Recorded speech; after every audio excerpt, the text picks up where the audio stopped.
அனைவருக்கும் வணக்கம். நான் உங்கள் 5ஆம் தலைமுறை ஜோதிடர் ராம்குமார் ராஜேந்திரன். நம்ம இன்னைக்கு பார்க்க போகிற தலைப்பு, சிம்ம ராசி அன்பர்களுக்கு உங்களுடைய ராசிக்கு 9ஆம் வீடான மேஷ ராசியில் செவ்வாய் பகவானுடைய பெயர்ச்சி. செவ்வாய் தன்னுடைய சொந்த வீட்டில் ஆட்சி பலம் கொண்டு இருக்கக்கூடிய இந்த காலகட்டங்கள் அப்படின்னு பார்த்தீங்கன்னா 10/5/2026 முதல் 18/6/2026 வரை சுமார் 40 நாட்களுக்கு தன்னுடைய சொந்த வீட்டில் பலத்தோடு இருக்கக்கூடிய செவ்வாய் சிம்மராசி அன்பர்களுக்கு எந்த விதமான மாற்றங்களை தரப்போகுது அப்படிங்கிறத பார்க்கலாங்க.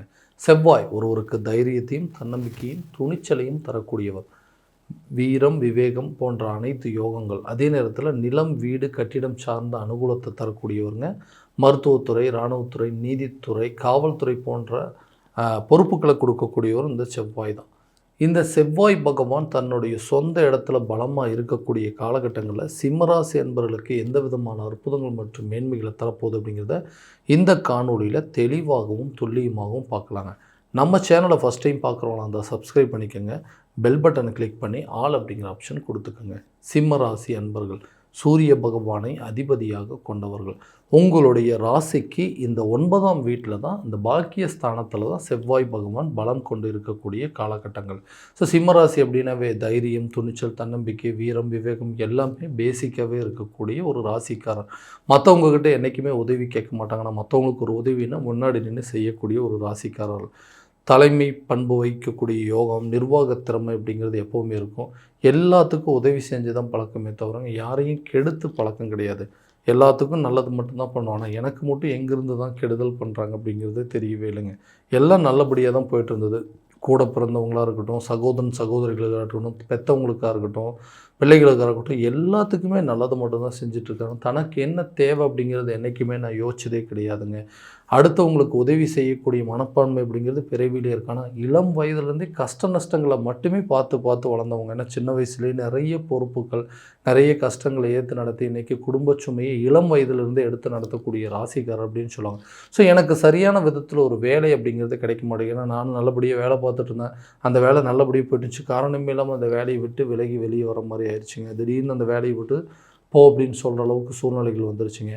அதே நேரத்தில் நான் வேலை செஞ்சுட்டு இருக்கக்கூடிய இடத்துல கூட நிறைய என்னை வச்சு வேலை வாங்குறாங்களே தவிர எனக்கு உண்டான சில ஒரு பதவி உயர்களோ பொறுப்புகள் அப்படிங்கிறதெல்லாம் எப்போவுமே கிடையவே கிடையாது.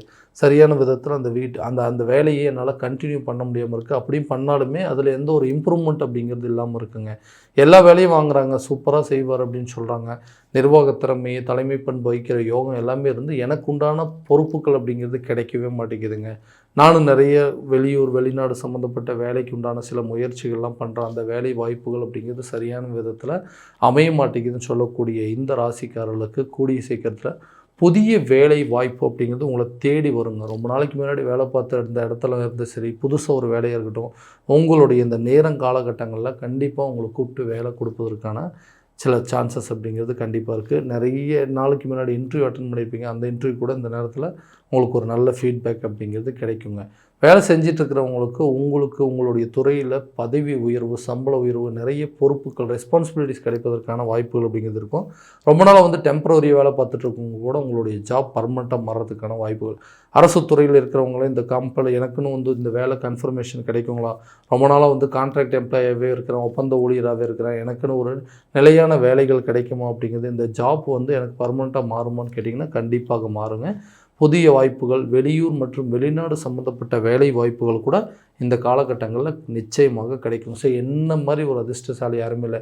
இந்த வேலை மட்டும் எனக்கு கிடைச்சிச்சுன்னா போதும், இந்த ப்ரொமோஷன் கிடைச்சா போதும், இந்த சேலரி இன்க்ரிமெண்ட் கிடைச்சா போதும்னு எதிர்பார்க்குறவங்களுக்கு கண்டிப்பாக உங்களுக்கு ஒரு நல்ல வாய்ப்புகள் அப்படிங்கிறது நிச்சயமாக அமையும். தொழில் தொடங்கணுங்க. ஏன்னா அந்த தொழில் அப்படிங்கிறதுக்காக நல்லா வேலை பார்த்துட்டு இருந்தேன், இன்றைக்கி அதெல்லாத்தையும் விட்டுட்டு வந்துட்டேன். ஸோ சொந்தமாக ஒரு தொழில் பண்ணலாம் அப்படின்னு. ஏன்னா என்னால் கடுமையாக உழைக்க முடியும், என்னால் 10 பேர்த்துக்கு வேலை தர முடியும், அந்த அளவுக்கு இந்த பிஸ்னஸை பெரிய லெவலில் கொண்டு போயிடும் அப்படின்னு எதிர்பார்க்குறேன். ஆனால் அதுக்கு உண்டான சப்போர்ட் அப்படிங்கிறது எதுவுமே கிடைக்க மாட்டேங்குது. ஒரு ஃபேமிலி ரிலேட்டடாகவோ, ஹஸ்பண்ட் ரிலேட்டடாகவோ, ஒய்ஃப் மூலமாகவோ அல்லது யாராவது ஒருத்தர் மூலமாகவோ எனக்கு ஒரு நல்ல மோட்டிவேஷன் அப்படிங்கிறது கிடைச்சதுன்னா நிச்சயமாக அந்த பிஸ்னஸை கரெக்டான விதத்தில் ஸ்டார்ட் பண்ணி நான் அதுக்குண்டான நேரங்காலங்கள் அமையலைன்னு எதிர்பார்க்குறவங்களுக்கு கூடிய சீக்கிரத்தில் ஒரு புதிய தொழிலை தொடங்குவதற்கான வாய்ப்புகள், அந்த தொழில் மூலமாக இதுவரைக்கும் இல்லாத அளவுக்கு உங்களுடைய லாபத்தை பன்மடங்கு பெருக்கக்கூடிய யோகம் அப்படிங்கிறது இருக்குங்க.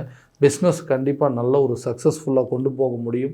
அல்லது ரொம்ப நாளாக இருக்கக்கூடிய பிஸ்னஸில் கூட ப்ராஃபிட் இல்லை, லாஸ் மட்டும்தான் ஆகிட்டுருக்கு அப்படின்னு சொல்கிறவங்களுக்கு கூட உங்களுடைய இழப்புகளை சரி செஞ்சு லாபகரமாக மாற்றக்கூடிய அளவுக்கு வாய்ப்புகள் உருவாகுங்க.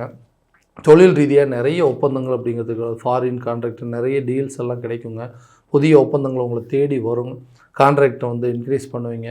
பார்ட்னர்ஷிப்பில் இருந்த பிஸ்னஸை கூட அதை உடச்சிட்டு உங்களுக்கே வந்து பர்சனலாக தனியாகவே சொந்தமாக நீங்களே இந்த பிஸ்னஸ் ஸ்டார்ட் பண்ணுற அளவுக்கு வாய்ப்புகள் இருக்கும். வெளியூர் வெளிநாடு பயணங்கள் அப்படிங்கிறதுலாம் இந்த காலகட்டங்களை மேற்கொள்வீங்க. ஸோ பிஸ்னஸில் கண்டிப்பாக உங்களுடைய பேரை நிலைநாட்டுற அளவுக்கு மறுபடியும் நீங்கள் ரீஎன்ட்ரி கொடுப்பதற்கான ஒரு வாய்ப்புகள் அப்படிங்கிறதெல்லாம் கட்டாயமாக இருக்க போதுங்க. ஸோ திருமணம் ஆகாத நபர்களுக்கு திருமணம் சம்மந்தப்பட்ட அனுகூலங்கள் அப்படிங்கிறது கண்டிப்பாக இருக்கும். ஏன்னா இந்த கல்யாணம் அப்படிங்கிறது ஒன்று மட்டும் நடந்துருச்சுன்னா போதுங்க, எங்களுக்கு வீட்டில் இருக்கிறவங்களும் ஃபேமிலியில் இருக்கிறவங்களும் எல்லாருமே ரொம்ப சந்தோஷம். ஏன்னா நம்ம பையனுக்கோ பொண்ணுக்கோ ஒரு நல்ல கரெக்டான ஸ்டேஜில் திருமணம் பண்ணி வைக்க முடியல, அவருக்கு வந்து எல்லா விதத்தையும் தள்ளி போயிட்டே இருக்கு, நல்ல பொறுப்பான பையங்க, எல்லாமே கரெக்டாக இருக்குது, ஆனால் இவருக்கு வந்து இந்த மாதிரி ஒரு திருமண தடைகள் வந்துகிட்டே இருக்குது.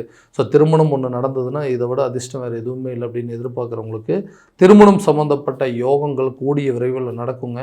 ரொம்ப நாளைக்கு முன்னாடி உங்களுக்கு வந்து எல்லா அலைன்ஸை பார்த்துட்டு நீங்கள் வந்து சரியான விதத்தில் இது வந்து ஒத்து வரலன்னு சொல்லி விட்டு போனவங்க கூட உங்களுடைய நிலை இப்போ எப்படின்னு தெரிஞ்சுட்டு உங்களை திரும்ப தேடி வந்து இந்த வாய்ப்பை மிஸ் பண்ணக்கூடாதுன்னு சொல்கிற அளவுக்கு சில சூழ்நிலைகள் அப்படிங்கிறது உங்களுக்கு சாதகமாக ஏற்படுங்க. லவ் பண்ணிகிட்டு இருக்கிறவங்க கூட ரிலேஷன்ஷிப்பில் இருக்கிறவங்க மறுபடியும் அந்த ரிலேஷன்ஷிப்பை கண்டினியூ பண்ண முடியுமா, இல்லை ஒரு ரிலேஷன்ஷிப்பை வேண்டான்னு சொல்லி விட்டுட்டு போனவங்க, இந்த லைஃப் வேண்டான்னு விட்டுட்டு போனவங்க நம்மளை திரும்ப தேடி வருவதற்கான வாய்ப்புகள் இருக்குதா, கணவன் மனைவிக்கிடையே ஏற்பட்ட கருத்து வேறுபாடுகள்லாம் இன்றைக்கி டிவோர்ஸ் வரைக்கும் கொண்டு போன சூழ்நிலைகள் அப்படிங்கிறது இருக்குது. இந்த லைஃப் மறுபடியும் வந்து திரும்ப சேரும் அப்படின்னா கட்டாயமாக இந்த காலகட்டங்களில் பிரிந்த காதலர்கள் ஒன்றடைவாங்க. பிரிந்த கணவன் மனைவி ஒன்று சேருவதற்கான யோகம், வேண்டாம் அப்படின்னு சொல்லி விட்டு போன ரிலேஷன்ஷிப் கூட உங்களை தேடி வந்து மறுபடியும் வந்து ரீஸ்டார்ட் பண்ணுறதுக்கு, அதுவும் மறுபடியும் தன்னுடைய வாழ்க்கையை அமைச்சிக்கிறதுக்கான வாய்ப்புகள் அப்படிங்கிறது இருக்கும். என்ன காரணம்னே தெரியலைங்க, இன்றைக்கி வந்து அந்த பலம் அப்படிங்கிறது எதுவுமே இல்லாமல் இருக்குது.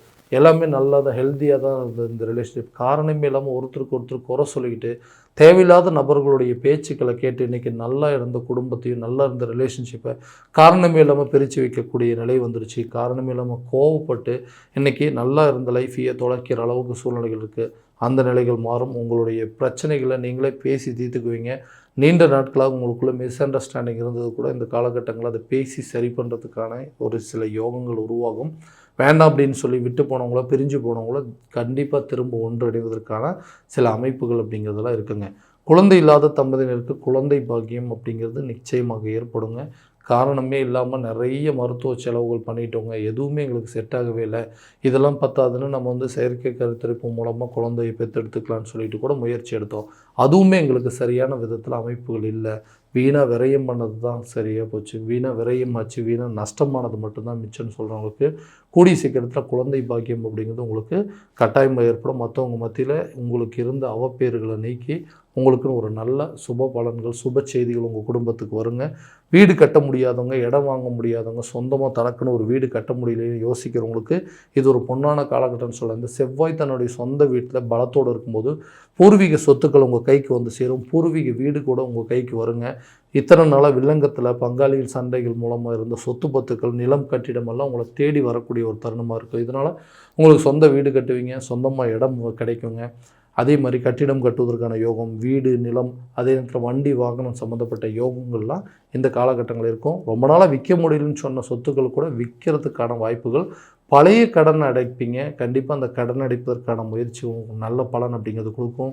யாருக்காகவோ வாங்கி கடன் கொடுத்து இன்றைக்கி அந்த கடனுக்கு உண்டான வட்டியை கட்டக்கூடிய நிலைக்கு தள்ளப்பட்டுட்டீங்க. உங்களுக்காக வாங்கி இன்றைக்கி கஷ்டப்பட்டு அதுக்கு பணம் கட்டினா கூட பரவாயில்ல, அடுத்தவங்களுக்கு உதவி செய்ய போய் அதுக்கு உண்டான பணத்தை இன்றைக்கி நீங்கள் கட்டுற மாதிரி ஒரு நிலை வந்திருக்கும். அந்த நிலையெல்லாம் மொத்தமாக மாறுங்க. கடனை கண்டிப்பாக அடைப்பீங்க. ஆரோக்கியத்தில் நல்ல முன்னேற்றம் இருக்க போதுங்க. கல்வி சம்மந்தப்பட்ட விஷயத்திலே நல்ல இம்ப்ரூவ்மெண்ட் இருக்கும். நீங்கள் எதிர்பார்த்த ரிசல்ட் அப்படிங்கிறது கண்டிப்பாக வருங்க. நீங்கள் பிடித்த துறையில், உங்களுக்கு பிடிச்ச துறையில் பிடித்த ஒரு காலேஜ்லேயோ ஜாயின் பண்ணி உங்களோட கோர்ஸை கம்ப்ளீட் பண்ணுவீங்க. படித்து முடித்தவர்களுக்கு அதே துறையில் வேலை அப்படிங்கிறது கிடைக்கும். அரசு சம்மந்தப்பட்ட எக்ஸாம்ஸ் எழுதிட்டு இருக்கிறவங்களுக்கு, கவர்மெண்ட் ஜாபுக்கு ட்ரை பண்ணிட்டு இருக்கிறவங்களுக்கு இந்த காலகட்டங்களில் கண்டிப்பாக கவர்மெண்ட் ஜாப் அப்படிங்கிறது கிடைக்கும். ஸோ அதுக்குண்டான முயற்சிகள் அப்படிங்கிறது கரெக்டாக எடுங்க. ஞாபக மறதிகள் இருந்தாலும், படிப்பில் நாட்டை பண்ண முடியலைன்னாலுமே கரெக்டாக உட்காந்து கான்சன்ட்ரேட் பண்ணி படிச்சிங்கன்னா உங்களுடைய எஜுகேஷன் கண்டிப்பாக நல்ல லெவலில் இருக்கும். நீங்கள் நினச்ச இலக்குகளை அடைய முடியுங்க. ஆரோக்கியமும் நல்ல ஒரு பலன் அப்படிங்கிறது கொடுக்க போதுங்க. ஸோ இது வரைக்கும் நம்ம பார்த்ததெல்லாம் கோச்சார பலன்கள் மட்டும்தான். எந்த பலன்கள் அனைத்து உங்களுக்கு நடக்குமானா, உங்களுடைய சுய ஜாதகத்தை முழுமையாக தெரிஞ்சுக்கிட்டு அதன்படி சில முயற்சி எடுக்கும்போது நல்ல ஒரு வெற்றி பலன் அப்படிங்கிறது கிடைக்குங்க. ஸோ உங்கள் ஜாதகத்தை எங்கிட்ட பார்க்கணும்னு விருப்பப்பட்டீங்கன்னா கீழே தெரியிற நம்பருக்கு காண்டாக்ட் பண்ணி அப்பாயின்மெண்ட் ஃபிக்ஸ் பண்ணிக்கோங்க. அப்படி இல்லையா ஜாதகத்தை வாட்ஸ்அப் மூலம் அனுப்பிச்சிங்க அப்படின்னா தெளிவான முறையில் கணிச்சு துல்லியமான பலன்கள் அப்படிங்கிறது உங்களுக்கு தெரியப்படுத்தப்படுங்க. மீண்டும் அடுத்த காணொலியில் உங்களை சந்திக்கும் வரை உங்களிடமிருந்து விடைபெறுவது உங்கள் ராம்குமார் ராஜேந்திரன். நன்றி.